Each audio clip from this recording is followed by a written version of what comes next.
De, pero ganito yung ginagawa kapag kinukuha na yung mga length. Ngayon ang ginagawa.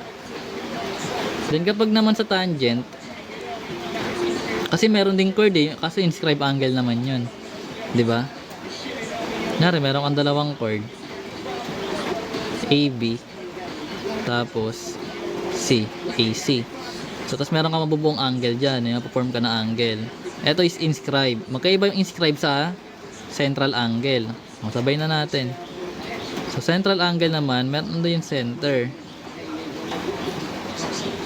Oh, ito central angle. Kasi yung angle mo sa center, ito inscribe.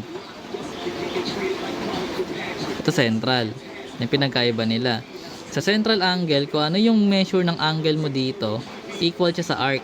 Kung ito is 45, nyari, or 90 na lang nga. O, kung 90 yan, sabihin, ito is 90 rin. Equal yung central angle sa intercepted arc.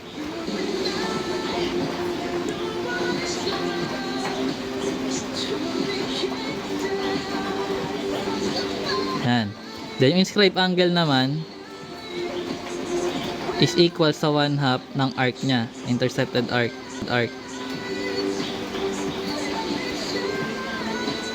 For example, kung ang given natin ng arc na BC, if arc BC is equals to ito, is let's say 110. So para makuha mo yung inscribe angle, which is ito, hatiin mo lang yun. So 110 is 55, di ba? So this is 55. Ganoon lang siya ginagawa. 1/2 ng BC. Ay, 110 pala to. And para makuha yung inscribe angle, karoon ka ng 1/2 tapos yung 110, which is 55. So ganoon lang yung ginagawa. Then kung hinahanap na may intercepted arc, given yung inscribe angle, twice mo lang yun. Ganoon lang yung ginagawa.